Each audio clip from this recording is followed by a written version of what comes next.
As a young girl makeup వేసుకోవచ్చా అని అడుగుతున్నారండి. Makeup has different purposes. నా ఉద్దేశంలో you might be facing an interview, లేకపోతే ప్రొఫెషనల్గా వేసుకోవాల్సి ఉండొచ్చు, లేకపోతే to face a camera or for your wedding or for a function, ఏదన్నా ఉండొచ్చు. దానిపైన దృష్టి పెట్టడం కన్నా దేవుడు మీ అంతరంగాన్ని లక్ష్య పెడతాడనేది జ్ఞాపకం చేసుకొని, దేవుని వాక్యంలో యేసయ్య చెప్తున్న మాట మీకు జ్ఞాపకం చేయాలని ఆశపడుతున్నాం. ఒక పళ్ళెము బయట తోముకొని లోపల తోమకుండా ఉంటే ఎలా ఉంటుంది, అంతే కదా. ఇప్పుడు బురద రాస్తామండి ఒక ప్లేట్ తోమడానికి, మట్టి రాసి తోముతూ ఉంటారు కదా మన తెలుగు స్టేట్స్లో. అలా మట్టి రాసామనుకోండి ప్లేట్ అంతా ముందు వెనక రాసి, ఆ ప్లేట్ని కడగాలి అంటే మీరు లోపల కడుగుతారా అండి, బయట ఫస్ట్ కడుగుతారా?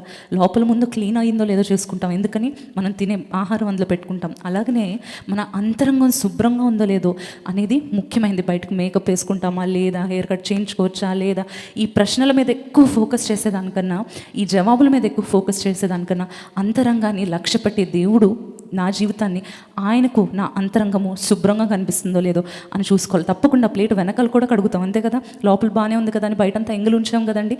బయట కూడా స్నానం చేయడం, లేదంటే మన యొక్క నీట్గా మన బాడీని మెయింటైన్ చేసుకోవడం, చక్కగా మనకున్న దాంట్లో చక్కగా ప్రాపర్గా లోకస్తులకు కనిపించడానికి కూడా.